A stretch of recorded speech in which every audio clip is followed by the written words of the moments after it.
Ngobrol Demokrasi. Assalamualaikum warahmatullahi wabarakatuh. Tadi pun, hai teman pemilih, apa kabar semua? Semoga dalam keadaan sehat. Alhamdulillah, kita pada hari ini ketemu lagi di acara Ngobrol Demokrasi podcastnya KP Kota Metro. Santai ngobrolnya, serius informasinya. Pada kali ini kita mengambil tema pantarlih dan kecokletan. Baiklah teman pemilih, langsung saja kita yang pada hari ini kita bersama dengan narasumber kita yaitu Bapak Ahmad Fatoni SOS. Beliau adalah Kadif Perencanaan Data dan Informasi KP Kota Metro. Selamat datang Pak Ahmad Fatoni. Selamat datang, Pak. Selamat pagi.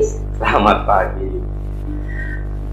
Baik ya Pak, langsung saja kita berbincang mengenai pantarlih dan kecokletan sesuai dengan tema kita pada hari ini. Langsung saja Pak ya. Oke. Kira-kira Pak apa sih pantarlih itu ya Pak ya? Ya, baik. Jadi posisinya pantarlih ini adalah salah satu badan ad hoc di penyelenggaraan pemilu. Jadi pantarlih ini bertugas melakukan pemutahiran data pemilih. Jadi nanti dia bertugas melakukan coklit data pemilih, melakukan pencocokan pemilih dengan pekerjaan daftar pemilih. Kemudian juga nanti pantarlih ini mendaftarkan apabila ada warga negara atau penduduk yang sudah memenuhi syarat untuk didaftarkan sebagai pemilih tapi belum terdaftar di daftar pemilih. Jadi seperti itu kira-kira gambarannya tugas pantarlih. Oh ya Pak, ada nggak sih ciri-ciri khusus petugas pantarlih itu Pak yang memang resmi dari KPU? Oh iya, ini perlu juga kami sampaikan kepada masyarakat ya. Jadi ini ada tahapan pemutakhiran data pemilih. Jadi tahapan pemutakhiran data pemilih ini nanti petugas pantarlih akan datang dari rumah ke rumah, ya akan datang dari rumah ke rumah. Saya harap nanti masyarakat begitu tahu informasi ini untuk menerima kedatangan petugas pantarlih tersebut. Ya, petugas pantarlih tersebut nanti kalau sekilas dilihat ciri-cirinya ya akan memakai ID card tanda pengenal sebagai petugas pantarlih. Nanti juga akan dilengkapi oleh atribut lain seperti topi yang ada tulisan pantarlihnya, kemudian juga rompi, ada tulisan KPU dan pantarlihnya. Nah itu sekilas ciri-ciri yang nampak dari luar. Sebelum nanti kan kalau ketemu di rumah juga pantarlih akan memperkenalkan diri. Jadi kalau ada petugas yang terlihat seperti itu mendatangi rumah ke rumah harap diterima masyarakat karena petugas pantarlih tersebut sedang melakukan tugas penting untuk penyelenggaraan pemilu. Kira-kira siapa saja Pak yang akan dicoklit petugas pantarlih? Jadi nanti petugas pantarlih ini akan mencoklit penduduk yang sudah memenuhi syarat untuk terdaftar sebagai pemilih. Ya. Jadi setiap keluarga kan pasti ada anggota keluarganya yang memenuhi syarat sebagai pemilih. Nah itu nanti akan didatangi rumahnya oleh petugas pantarlih. Seperti itulah gambarannya nanti yang akan didatangi oleh pantarlih. Jadi program besar ya hampir setiap rumah ya kalau melihat kriteria yang bisa didaftar sebagai pemilih ya, hampir setiap rumah sepertinya ada. Kira-kira berapa lama sih Pak masa pencoklitannya? Itu 1 bulan ya, 1 bulan.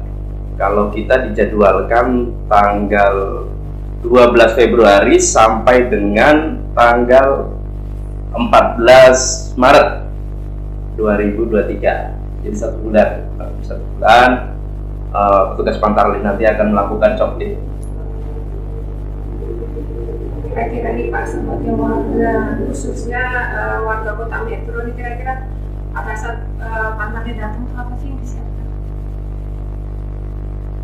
Yang perlu disiapkan nanti begitu petugas Pantarlih datang ke rumah itu KK dan KTP.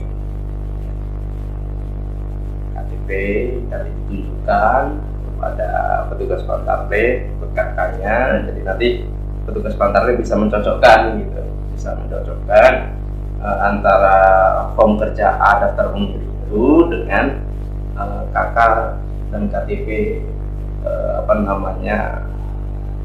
warga tersebut. Jadi itu yang perlu disiapkan KK dan KTP. Misalnya walaupun dia warga baru nih Pak misalnya di daerah itu, tapi selama dia pegang KTP, dia tetap kena coklit Pak ya? Jadi kita lihat dia KTP-nya mana. Dia warga baru, belum terdaftar sebagai pemilih di lokasi tersebut. Nanti petugas Pantarlih melihat KTP dan KK-nya. Secara administrasi dia tercatat di mana. Kalau di lokasi tersebut, ya di lokasi tempat kerja Pantarlih tersebut, maka Pantarlih akan memasukkannya sebagai pemilih baru, potensi pemilih baru. Dan nanti yang bersangkutan akan didata sebagai pemilih baru di situ.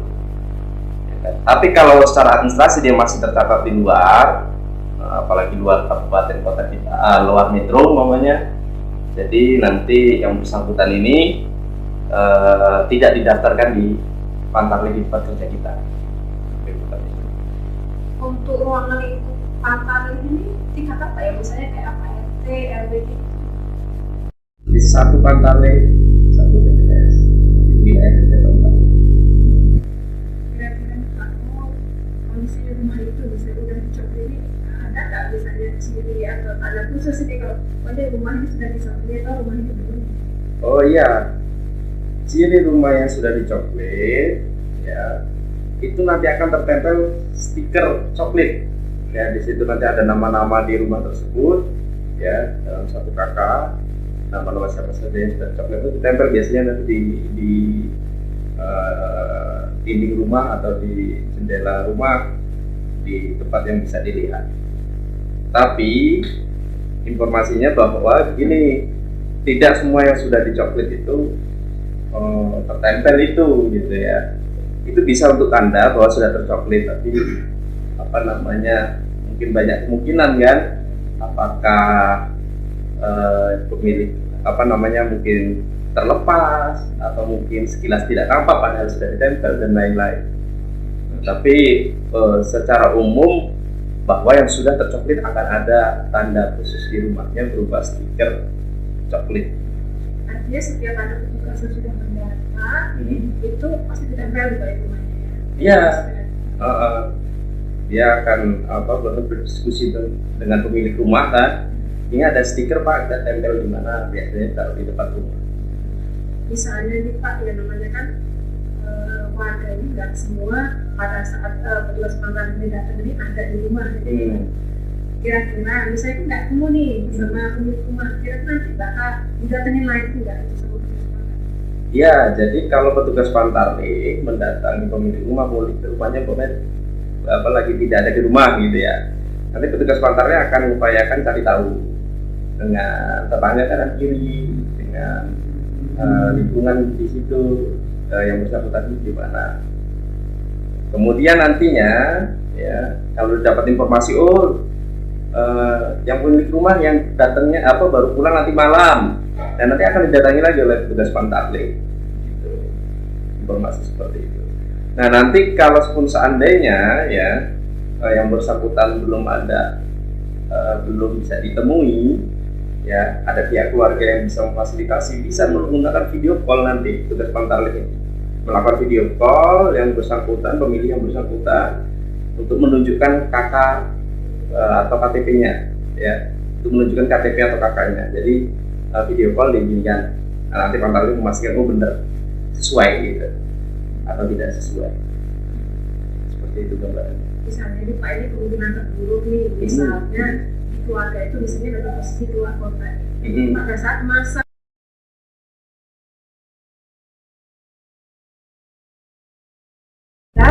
padahal pada saat itu dia belum masuk ke daftar pemilih. Ada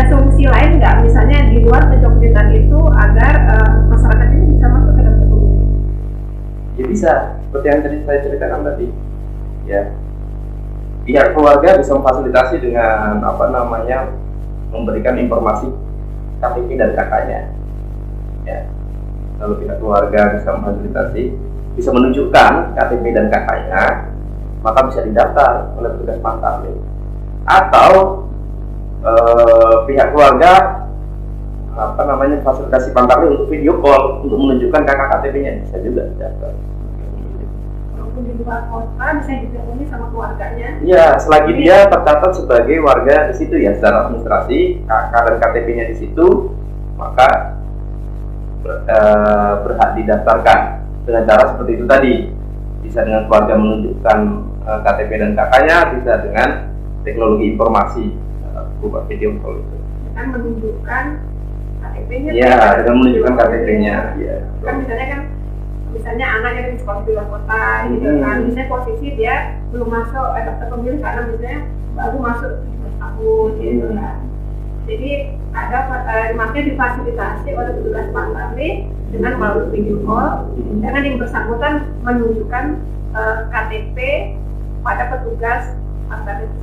Iya. Kira-kira nih Pak, memang harus upaya untuk pendataan daftar pemilih Pak. Kira-kira apa sih maksud tujuannya gitu? Oh iya, jadi daftar pemilih ini, Mbak ini posisinya sebagai ya data awal untuk semua hal dalam pemilu ini. Ini posisinya sangat penting. Jadi daftar pemilih ini terkait dengan jumlah logistik yang akan dikeluarkan. Nanti juga akan mempengaruhi rekapitulasi hasil, juga nanti akan mempengaruhi partisipasi pemilih, untuk mengukur partisipasi pemilih, dan hampir semua hal unitnya nanti menghitungnya dengan daftar pemilih. Makanya daftar pemilih ini sebagai alas data untuk semua hal dalam penyelenggaraan pemilu ini, gitu. Nah, itulah pentingnya daftar pemilih. Oleh karenanya ya mohon masyarakat untuk peduli, ya, peduli kita sudah terdaftar atau belum sebagai pemilih, ya kan? Karena itu juga sebagai bentuk kita peduli terhadap demokrasi dan kepemimpinan politik kita di masa depan gitu. Itu Mbak. Jadi ini juga merupakan salah satu bentuk fasilitasi dari KPU Kota Medan sebagai penyelenggara pemilu untuk memenuhi hak dari hak politik dari warga masyarakat. Iya, betul sekali. Kita ini kerja pemutahiran data pemilih ini sebagai bentuk kita memfasilitasi hak-hak warga negara juga, ya, khususnya adalah hak untuk memilih dalam pemilu. Ini terakhir Pak ya, pertanyaannya yaitu apa sih himbauan Bapak sebagai Kadin Perjatim di KPU Kota Metro ini kepada masyarakat, khususnya Kota Metro, mengenai tahapan pemutahiran data? Tentunya kami dari KPU Kota Metro berharap masyarakat untuk peduli terhadap hak pilihnya, peduli terhadap daftar pemilih, dalam arti saya sudah terdaftar atau belum sebagai pemilih, gitu. Kemudian juga keluarganya dan lingkungannya.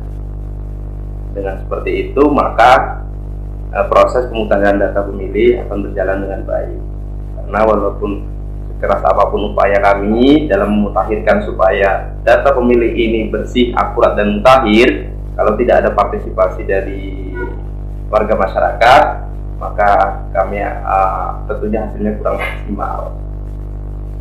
Kemudian selanjutnya kami berharap dalam masa coklit ini, ya, coklit ini dari tanggal 12 Februari sampai dengan 14 Maret, masyarakat dapat menerima petugas kami, ya, petugas Pantarlih untuk melakukan proses coklit dari rumah ke rumah.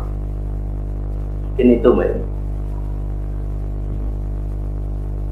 pemilih, tadi kita sudah mendengarkan obrolan mengenai Pantarlih dari Ketua kita yang telah disampaikan oleh Bapak Ahmad Fadeni. Bapak Ahmad Fadeni, terima kasih Pak. Sama-sama Mbak Eni. Bagaimana untuk hadir di podcast Kabupaten Metro. Besok-besok jangan lagi Pak ya, maksudnya jangan kapok gitu. Oh, ya, Untuk jadi narasumber selanjutnya. Baiklah teman pemilih, saya pamit undur diri. Dan jangan lupa untuk menonton, like, komen dan subscribe di podcastnya Kabupaten Metro. Langsung saja saya pamit undur diri. Saya akhiri. Wassalamualaikum warahmatullahi wabarakatuh.